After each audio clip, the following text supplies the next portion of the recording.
All right.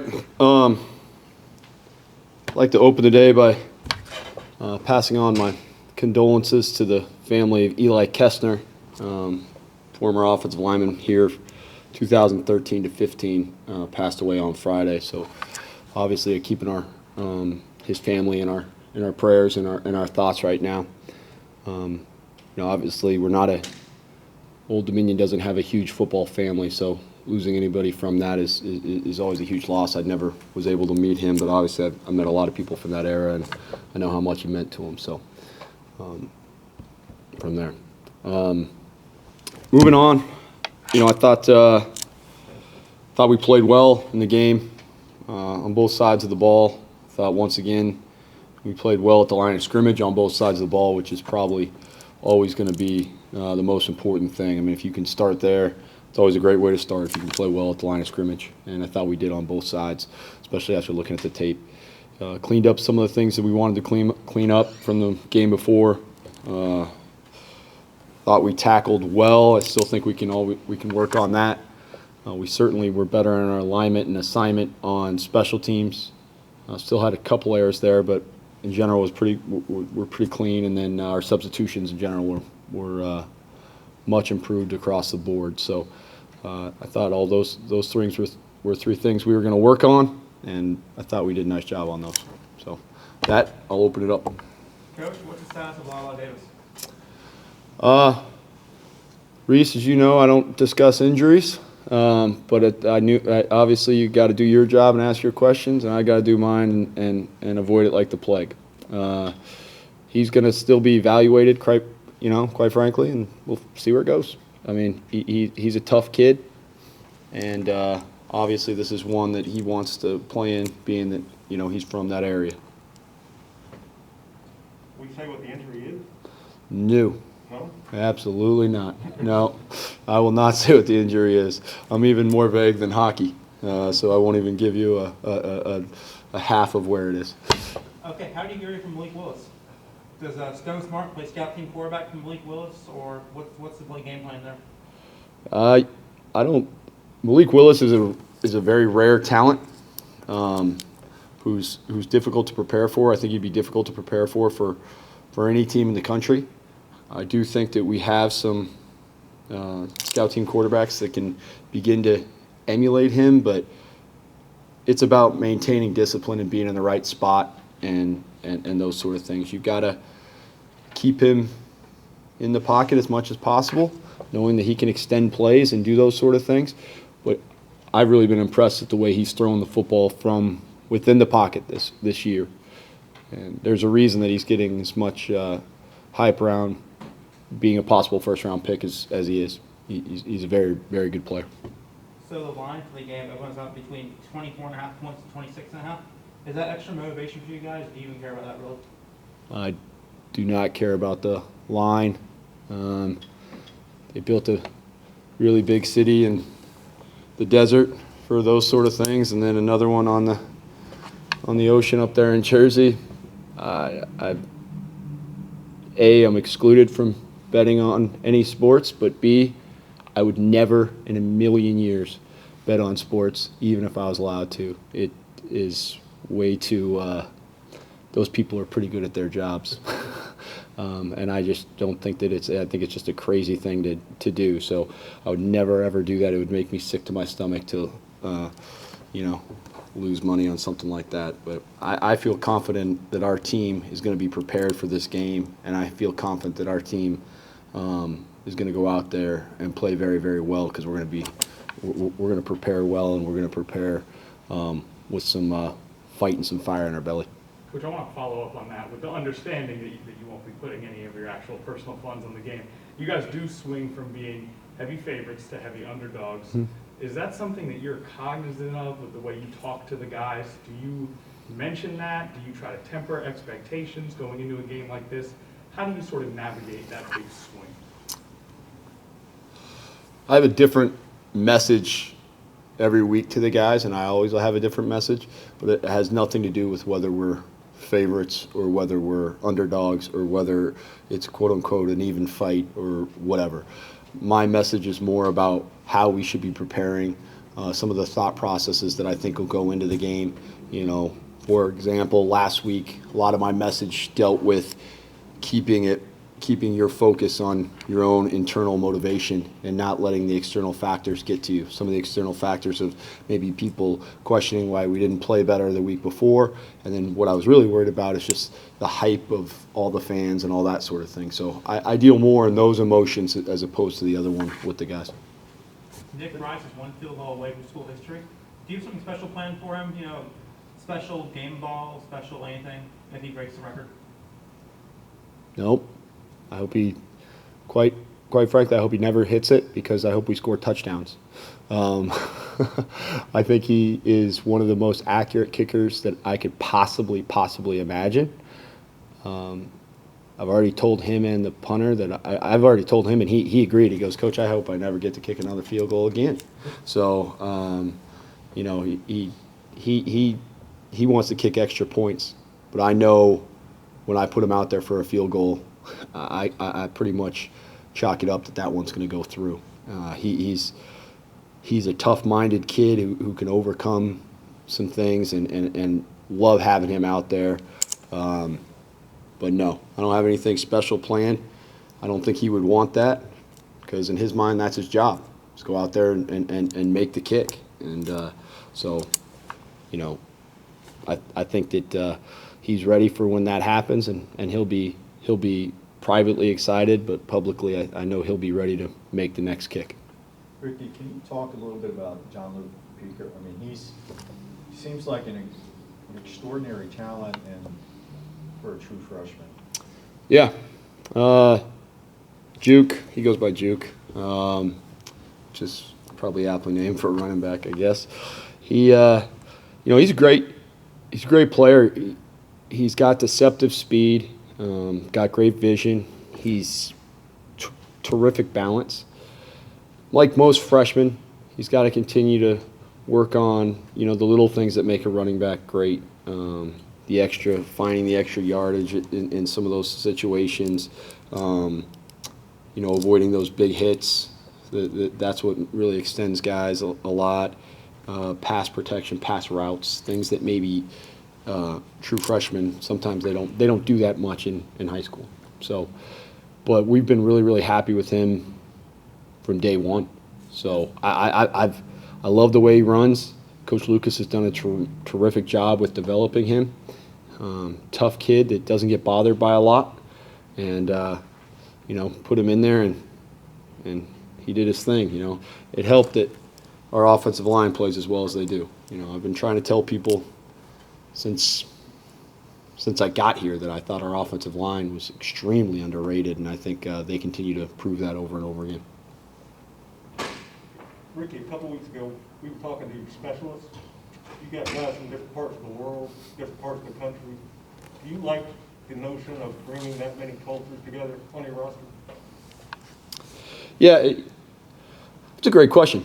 There you go. We don't ever mean to do that. I think we're going to recruit so much regionally for a lot of our other positions. There's so much talent here. From North Carolina up to Eastern Pennsylvania that we recruit really, really hard and spend a lot of time on. But most of our team's going to come from there. We're always going to fill it in with some guys from the transfer portal. Like I've talked about before, a lot of those guys will be coming home for that. But quarterback and specialists are things you've got to go across the country and make sure you get the best ones. So we're always going to make sure that we do that. Coach Smith has done a great job with that. Obviously, they did a great job with that before. Excited with the guys that we have. It makes it fun because we do have some different cultures, some guys who bring some different perspectives. Right now, it also presents some challenges. Harry did a terrific job of writing a story on Ethan, not being able to see his family for a long time. I mean, that's a big deal, and I get to see my family, right after the game on the field. So I can't imagine how it would be to not see them for as long as he hasn't seen them, and obviously that's COVID related and those sort of things, and so it's not really much we can do about it. but that having them far away, it creates some challenges as well. So that's where you've got to have a strong sense of family within the team that can take care of guys and let them know that, you know, they've got a family right here as well. It never will replace your actual family, but we certainly would like to be there to be able to support them. Coach, you said last week that you were going to make an improvement before you played Hampton. Offense, defense, special teams. Which made the best improvement in your opinion? Well, I think all three played really, really well. I would be hard-pressed to pick one out. Special teams is where I was probably most proud because it's where we come together and it shows real team culture on that thing. You know, we almost blocked another punt. Came real close. Should have blocked a third one. Covered the kick they tried to run back. You know, Terry Jones makes a heck of a play and gets down there and really faces the guy up, and that was an awesome job. I thought we ran through. Means a lot to me on touchbacks and things like that to run through the end zone on those kickoffs. I think it shows what type of team you have and those sort of things. So I'm always going to judge us as a team on special teams, and so that's obviously a lot of pressure on Coach Smith. But each one of our coaches has a major responsibility on special teams, and they know I hold them accountable for that as much or more so than I do their individual positions on offense and defense. So that's the area where, in my mind, I can really see who we are. Coach, I know it was before your time here a little bit, but Taylor Heineke getting the top spot there for Washington football quarterback. What does that mean to a program in terms of building the brand and having that spotlight? Old Dominion's mentioned, you know, at least once a week, every week on that stage. You know, guys like Taylor and Zach and all those guys. I mean, we can never in a million years could we get this much publicity from anything we do. I mean, so those guys are doing an unbelievable job and they're earning everything they get. I think it's a true representation of what Old Dominion is. I mean, they are literally earning every opportunity they get, and they're taking advantage of it when they're in there. And it was pretty special that, you know, guys who never played here for me still hold this place in such high regard, and that speaks volumes to what Coach Wilder and his staff did. But, you know, Taylor writes me right after our game, you know, and he's preparing for his own game, you know. He writes me right after the game. O'Shane and some of those other guys did too. So that was a pretty awesome deal to get messages from those guys and just saying, hey, Coach, congratulations and things like that. So I thought that was pretty cool. Ricky, you've had a couple of days to reflect on it. This program had one win 2 years ago, none last year, obviously. How big a deal is a win for a new team? New staff, new team? Yeah, I mean, we preach going 1-0 all the time, and it was really important to go 1-0. One, because it was the game we were playing, but two, we needed to show that the things that we asked them to do, which are very, very difficult, they work, and there are rewards for them when we do them correctly. We didn't do all of those things correctly the week before, and we did more of them correctly leading up to this game and during this game. So I think that just seeing that the things we're asking them to do work and there are rewards at the end of it for them, I think is really, really important. Because, like I said, I'm pretty demanding, and I ask them to do a lot of different things. And I ask them to do things that are very, very difficult, and I ask them to do things that require a lot of discipline. And so, like all of us, you know, like when I'm trying to lose weight, I'm eating well and doing all those sort of things, and then all of a sudden I don't lose any weight, and don't get the rewards for it. You get kind of, you know, next thing you do, you're reaching for the first cookie you can find, you know. So I think that it was important that our players and our coaches were able to reap some rewards from it. And what are your top concerns about Liberty? Liberty's a very good football team. They've got a good coach who's been successful at a number of different levels. obviously the quarterback is a rare talent. They have some good pass rushers. Their secondary, I feel, is pretty underrated. They've done a nice job of combining people who have 30, 40 starts with some transfer guys, and they've got a nice mix of that. And they've done a nice job of building the program that way. You go back and look, they've got an offensive lineman that started 49 straight games. Just the durability of that is pretty impressive. Just to do anything 49 straight times, is pretty impressive. So, yeah, they've got a nice team, and we're looking forward to going there. And everyone says, oh, playing on the road is so difficult. Playing on the road, I think, also there's some real benefits. Traveling together, being around each other. You guys against the world type of mentality, and then just like a cheering crowd is unbelievable. Quieting down a cheering crowd is just as awesome experience. So, I mean, that's something that you never are going to forget either. Is a really loud stadium is all of a sudden deathly quiet where you guys can hear each other yelling. That's a pretty surreal experience. Coach, you talk about the benefits of going on the road. Obviously, you're a couple of days clear of your first home game. What about that experience lived up to your expectations? And then was there anything about it that maybe you didn't expect, either negative or positive? Yeah, the home game I thought was awesome. I thought the student section was terrific. I thought they really came out and were loud. We got some penalties. I thought the how loud it was caused some pre-snap penalties for Hampton, and really should have caused 2 more. They just the officials and I had a difference on opinion on whether that happened. So I thought that was awesome. I was not expecting the light show at halftime, so that kind of caught me off guard. I was kind of in the middle of the field trying to get guys ready to go, and then light show goes down, and then everybody goes. All our guys go haywire. That one, now I know, so get out of the way. So that was one of those things that you don't always know what you don't know. I'd heard a lot about this cannon, I didn't even hear it. So I only heard it one time. It was right before halftime, and it scared one of the other people, which I thought was hilarious because I asked him how long he'd been working at the stadium, and he told me 4 years. I said, you'd think the cannon was going to go off right there then, but it got him pretty good. But those are probably the things that I noticed the most. And then I just in general I really liked just how long or how excited people were to be there again. For the tailgating and all that sort of stuff. I got probably 40 messages from just random people just saying how great it was to be back at the stadium and tailgating and all of those sort of things. Knowing that the light show spooks guys, I'm expecting you to come out of it with a trick play going the other way next week or something.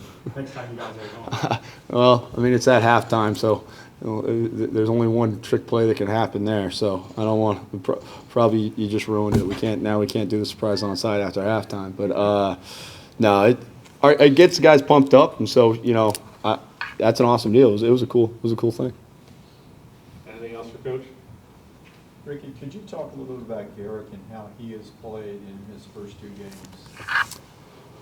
Yeah, Garrick's played very well. I mean, you don't set a school rushing record without your center playing well. A lot of our yards have come, right in the A and B gaps, and I think that he has really played well, and the other offensive linemen who've been here a little bit longer have continued to help him, and we've identified some different looks that maybe we weren't even expecting. We've run some plays especially last week, that we weren't really even planning on running because they came out and did some different things against us. So I thought the offensive line in general, with Garrick being the center, I thought adjusted very, very well. Anything else? All right. Thanks, guys. Thanks, Coach. Appreciate it. Right tackle, Nick Saldivari. Mark, you want to start us off? Sure. Nick, just being back out there, the whiteout, the atmosphere, I mean, it had to have been special for you guys. And did it mean a little bit more? Did you appreciate it a little bit more after last year? Yeah, 100%. I think this past week was definitely the home game that I've appreciated the most since I've been here, and I've played in some games. So, like, just being back home, seeing everybody in the stands, being with my guys, like, we've been practicing on that field for the past year and a half, and being able to actually, like, put on a show on a Saturday night, it was a great feeling. How can that showing for you guys kind of propel you into this week? Kind of a get-right game coming off a loss, big win, do a lot of things right. Obviously, you're always looking to improve, but how does that propel you into Liberty?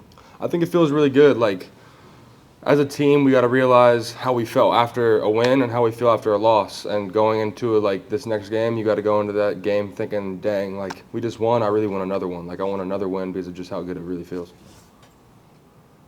How do you face a really experienced defensive front like Liberty has? I think our offensive line is just gonna have to communicate and keep doing what we're doing, and we've got experience on our side as well. So I think that'll be good, and we're just gonna have to attack it like we attack every other week. How much do you guys relish getting the chance to go in? And Coach was talking about being able to quiet a crowd. Is that something you guys really embrace and look forward to?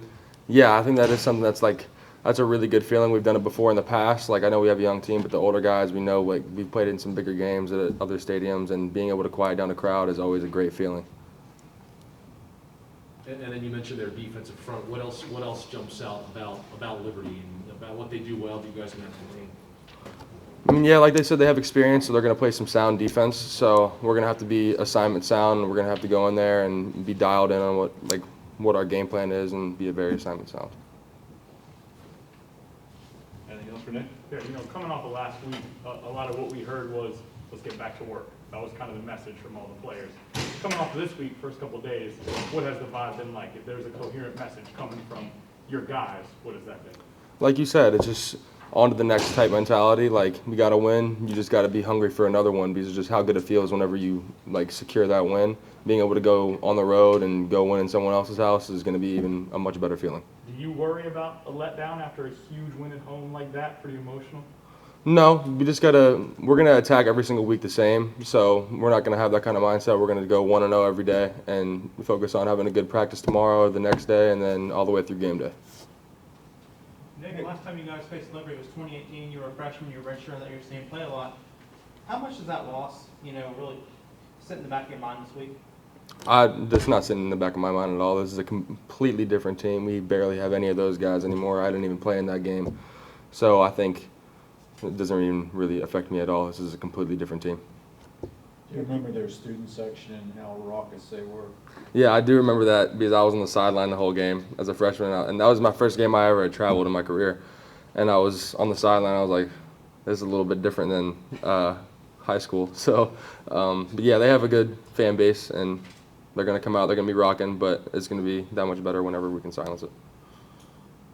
Nick, you guys rushed for more yards than any game in school history. How much pride do you take in that as an offensive line? We take pride in it as a whole for sure because this offensive line has been through a lot together. We've had new guys come in. We've had to help them along a little bit, and we have older guys as well. And it's great to have for us to see the stuff that we've been working on really working in game. And just like I said, we've been through a lot together. So being able to achieve something like that is great. But now we're just focused on beating Liberty and going 1-0 this week. Nick, can you talk a little bit about Garrick and how he's played and sort of how he's fit in with the offensive line? Garrick's fit in very well. I think he's playing great. Our communication is getting better day by day. Just being tighter with him and having our communication better is going to make everything much easier. And I feel like he's been doing a great job about really being dialed in on his communication and having everybody on the same page. Is he trying to indoctrinate you guys into German food or anything? No, not quite, not yet. People will ask him, how do you say this in German? How do you say this in German? And he's always fun about it. He'll tell you, and he'll be saying stuff in German. That's his thing, I guess. What's it like having people from so many different countries on the roster? I think it's pretty cool. I'm really tight with the guys that are foreign, and it kind of they have completely different perspectives on something, so it kind of opens up your mind, and you realize that not everybody's the same, and they come from a completely different background than myself and my other teammates. So it's really cool. Anything else for Nick? All right, thank you. Thanks, guys. Thanks, Nick. Safety Harold Blackman. Harold had 6 tackles in the win on Saturday. Connie, you want to start us off on this one? Harold, how you doing today, man? I'm doing good. How you doing? Good. I feel like after a game like that, most rushing yards in school history, the offense is going to get a lot of pub. But you guys shut them down as well. And the game before, their offense went crazy. So can you talk about what you got, what feeling you have as a defense coming out and putting a performance on like that? I mean, it feels good. You know, we go out each and every week and like prepare, to have games like this, and like just go 1-0, and like just go out and like we proud of ourselves because like we play with good effort, and like that we big on. And then what are you looking forward to most about facing a potential first-round pick that doesn't happen every day coming up with Liberty? Different. I mean, I feel no different about like preparing for each other team like every other week. I mean, it's just another opponent. And I feel like that we'll go out there and play with confidence because like we're well prepared.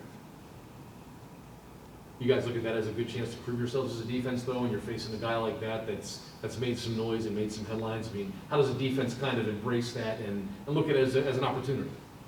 Yeah, we look at it as an opportunity. I mean, right now we just focus on like preparing and like, you know, coach talked to us about, you know, keeping the quarterback contained, you know, and just, you know, keep him in the pocket and have him like forced to pass the ball. Have you watched any video of him yet? Yeah, I have. Yeah. I mean, he's a good guy once he like out the pocket, but I don't think he can pass the ball as good. What else do they do well, Harold? What else jumps off the film about them to you guys? That they're just a fast, well-coached, disciplined team, and that we have to go out and like communicate and everybody do their job. Anything else for Harold? And you said you don't think he can throw the ball too well. Now, when you ingest that information, are you thinking this is a chance for me to get some picks? Or are you thinking, look, all we got to do is keep him scrambling and we're good? What's the mindset when you think this guy can't really throw the ball as much as he can scramble around? The mindset to that is, you know, to keep him contained, keep him in the pocket, and have him forced to like go through his read and put the ball in the air. All right, thanks, guys. Thanks, Harold. Thanks, Harold. Kicker Nick Rice. Nick had kicked 4 field goals, most that he's ever career high in field goals, and he's tied Jared Brown with a career record with 49. Harry, why don't you start us off? Yeah, I saw Jared Saturday, and he expressed some sorrow over he knew his record was going to be broken. Coach said he hopes you never kick another field goal. Yeah, He said he talked to you about that. he's told me that a few times. We disagree on that. I like to kick field goals. Obviously, it's better for the team to score touchdowns, but selfishly, I'll take all the opportunities I can get. What does approaching this record mean to you? Sir? What does approaching this record mean to you? I feel like it's a good result of the process that I've been through in the past 5 years that I've been here now. We've done all the things right. We've practiced hard, and it's good to have our execution show. Nick, Liberty, the stadium can get loud there. Is that something, and it gets really, I mean, opposing stadiums get pretty loud when you're trying to do what you do. Is that something that you block out? Do you embrace it? Do you try to ignore it? How do you handle it? So I've actually played at Liberty. I got to play there the 18 year. They are loud. Typically for how my unit goes is how it happens like really fast. So you don't have time to really listen in to what everyone's saying on the sidelines and stuff like that. You typically block it out. You don't hear much. We can easily look up your career-long field goal. What's the longest you would be willing to try in a game? It all depends on certain situations. My career long here is 48. I actually did hit that against Liberty, that opening drive. I have a little bit more range, so if the team needs me to go out there and do that, then that's something that we can do. How much more? It depends on the situation. You have to look at whether it's halftime, whether we're up, whether we're down, close game. All in all, we could probably get back to probably about 56. I think 54, I think, is the school record. Is that right? So you'd Yeah. like to try a 55-yarder one of these times? Well, Jared said that against Pitt at Heinz Field. So, and me and Jared are good friends. We chat back and forth, and I actually saw him on Saturday as well. So I'll let him know every time I'm getting close to one of his records. How did you guys meet? I mean, you weren't on the same team together. No, we met here. I think it was right after my freshman fall camp. He came out to a few of the scrimmages, and then we just kind of became friends. He gave me a few tidbits here and there about what things I could do better and stuff like that. So he's actually helped you break his records. Yes, yeah. And like you said, he was a little down in the dumps on Saturday, knowing that I tied it. But he actually shot me a text after the game. He was like, "Hey man, like I knew you were gonna break that from the first season you stepped on. So I'm proud of you." You said he gave you some tips, he helps you improve. Can you elaborate on that a little bit, or is that just kicker to kicker? Was it physical? Was it mental? What kind of stuff does he help you with? A lot of mentality stuff. He was an exceptional kickoff guy here at ODU back when they used to kick off from the 30, and so he still tells me to this day he can out kickoff me. So he gave me some tidbits here and there about how to improve my my kickoffs, and I believe that I have from last season to this season. Anything else for Nick? All right, thanks, guys. Thank you guys. Thanks, Nick.